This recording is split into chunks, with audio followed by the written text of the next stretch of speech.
वाह, क्या आईपीओ है।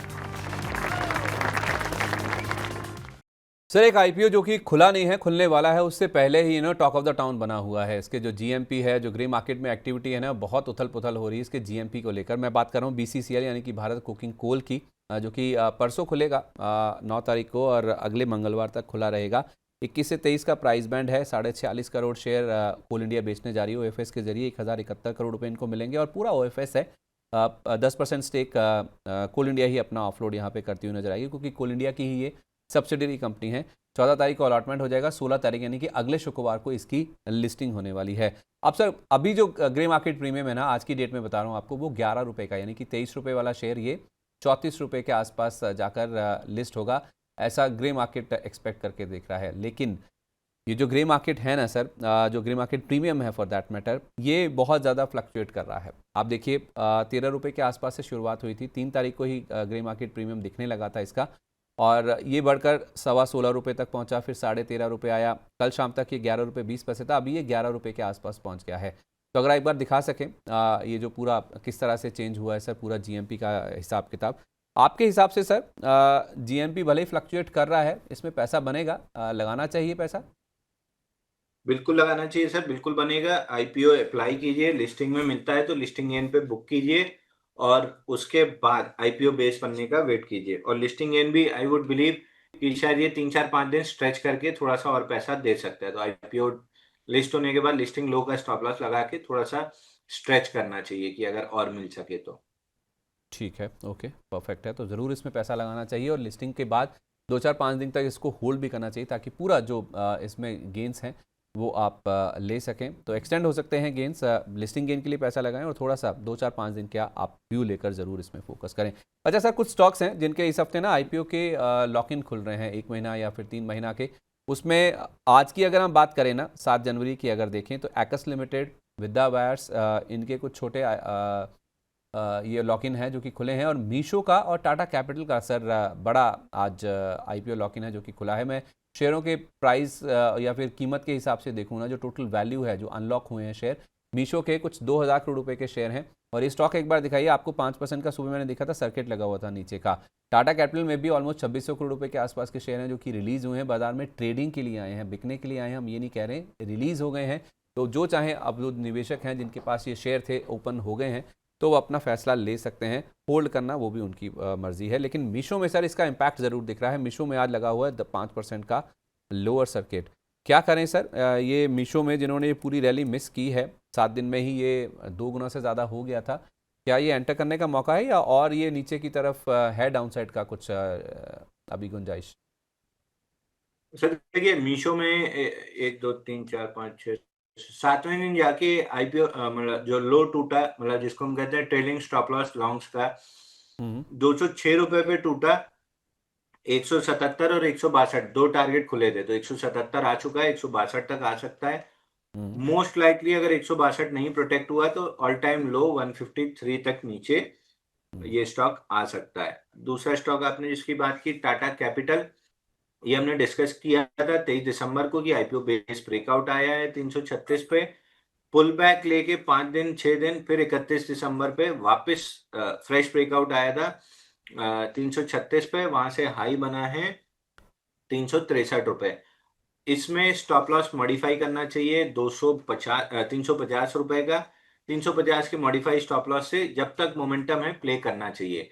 एक चीज याद रखिए, बजाज हाउसिंग फाइनेंस में और टाटा कैपिटल में एक चीज कॉमन है, उसमें भी 11% का फ्री फ्लोट है, इसमें भी 11% फ्री फ्लोट है।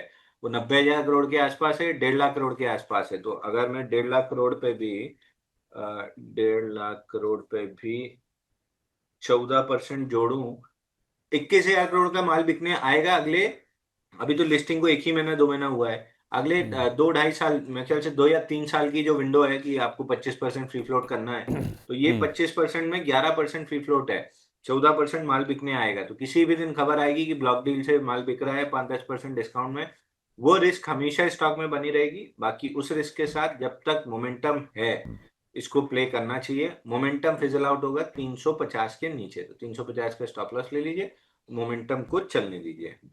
ठीक है, तो एक स्टॉप लॉस लगा लीजिए 350 का, मोमेंटम को प्ले कीजिए, राइड कीजिए, जब तक ये है दम है इसमें, जब तक है जान कहते हैं ना सर, तब तक आप इसको होल्ड करके हुए चल सकते हैं। बजाज हाउसिंग फाइनेंस की आप बात कर रहे थे सर, मैं फेसबुक पे देख रहा था, जो हमारे साथ दर्शक जुड़े हैं उन्हें, एक संदीप शिवहरे जी हैं, वो कह रहे हैं कि मेरे पास 10,000 शेयर हैं, मैं क्या करूं? तो सर अगर ऐसा ही बड़ा इक्विटी आनी है 14% के आसपास की ऑफलोड होने के लिए अगले 2-2.5 साल में, तो थोड़ा इनके पास लीवे है, थोड़ा टाइम है, या फिर इनको निकल जाना चाहिए क्योंकि क्वांटिटी बहुत है सर इनके पास? सर देखिए 1-1.5% माल बिका था 2 दिसंबर को, स्टॉक में 7% की डाउन साइड खुली थी और उसके बाद उसी लेवल के आसपास 1 2 3 4 5वां हफ्ता कट रहा है। तो इसमें थोड़ी सी ज्यादा एक्सपेक्टेशन है, शायद किसी दिन फिर ब्लॉक डील आ जाए, शायद फिर किसी दिन और ब्लॉक डील आ जाए, बट चूंकि फंडामेंटली अच्छा है, एक बार बाउंस बैक का वेट करना चाहिए। 105-50 आए तो सवाल पूछिए। और इसमें कोई एडवेंचर करे सर, जिसने ऊपर के लेवल्स देखे हैं काफ़ी ऊपर के नहीं 95 के नहीं ना आसपास ना में? ना ना नहीं ना, मुंह में पानी नहीं ना लाना चाहिए ना। ना ना ठीक है ना सर। आप ना ना। क्राइजैक देखिए और एक एलजी इलेक्ट्रॉनिक्स देखिए, कल इनके आईपीओ खुलने वाले हैं सर, लॉक इन 3,000 करोड़ रुपए के आसपास का ये क्राइजैक में है, और एलजी इलेक्ट्रॉनिक्स में करीब 2,250 करोड़ रुपए का। इनके चार्ट्स देख के बताइए सर, कुछ बड़ा तो नहीं हो जाएगा कल जैसा आज मीशो में हो गया?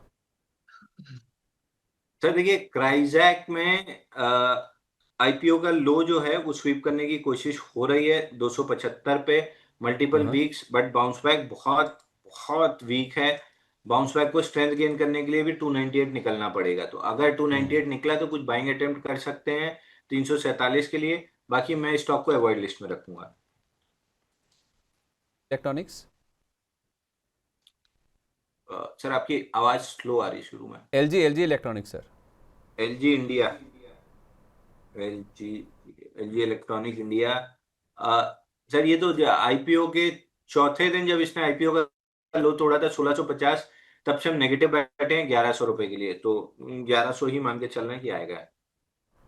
ठीक है, तो 8 तारीख को यानी कि कल क्राइजैक और एलजी इलेक्ट्रॉनिक्स के आईपीओ लॉक इन खुलने हैं, ये नंबर्स आपके सामने हैं। 9 तारीख वाले भी दिखा दीजिए सर, 2 स्टॉक्स और हैं वो देख लीजिए। एक है नेफ्रोकेयर हेल्थ सर्विसेज और दूसरा नाम है बंसल वायर का। इनके शुक्रवार को यानी कि 9 तारीख को आईपीओ लॉक इन खुलने हैं। इनमें सर कोई दिक्कत तो नहीं है? बंसल वायर में भी सर फेल्ड ब्रेकआउट बना था आईपीओ का, फाइनली जाके 470 में कंफर्म हुआ था 457 में, वहां से सीधा ऑल टाइम लो आया, आईपीओ लो 327 आया। फिलहाल पुल बैक में 327 नहीं पार हो रहा है, तो मे बी सेलिंग आने की पॉसिबिलिटी ज्यादा है। कोई भी रिवर्सल बनाना है तो 327 रुपए क्रॉस करना बहुत जरूरी है, जो फिलहाल होते हुए नहीं दिख रहा बंसल वायर में। नेफ्रो नेफ्रो प्लस में भी आईपीओ बेस के ऊपर, मतलब कुल मिला के 10-12 दिन का है, तो मैं बहुत कॉन्फिडेंट नहीं हूँ। मैं अगेन टाटा कैपिटल जैसे ब्रेकआउट की जगह रीटेस्ट पे प्ले करूंगा। तो फिलहाल ब्रेकआउट ले रहा है 499 पे, थोड़ा सा ऊपर जाके जब रीटेस्ट करेगा 499 का लेवल, तब मेरा इंटरेस्ट आएगा, अभी तो मैं नहीं करूंगा। चलिए ठीक है, परफेक्ट है। ये बात होगी इन स्टॉक्स की जिनके आईपीओ लॉक इन खुल रहे हैं। अब ले लेते हैं मोहम्मद मुख्तार अंसारी जी का सवाल, जिन्होंने सुपर चैट के जरिए भेजा था, मैंने नोट कर रखा है सर। एक टेनेको इंडस्ट्रीज़ देखिए सर, 520 रुपये पर सर इनके पास कह रहे हैं कि 520 रुपये पर है। आईपीओ बेस फेल हो गया है क्या, इसका पूछ रहे हैं? आईपीओ बेस रीटेस्ट होने आया है 505 रुपए पे, तो 505 के राउंड कोई भी बुलिश एविडेंस मिलता है तो 599 तक के लिए बाई बनेगा। तो अभी ये क्या करें सर, इनका 520 जहाँ पे खरीदा हो उसी के आसपास ही है? होल्ड करना चाहिए सर 500 रुपए के क्लोजिंग स्टॉप लॉस से। 500 रुपये का क्लोजिंग स्टॉप लॉस लगा के अंसारी साहब आप स्टॉक में बने रह सकते हैं। चलिए इसी के साथ आईपीओ मार्केट से, प्राइमरी मार्केट से आज के लिए बस इतना ही। क्या आईपीओ है?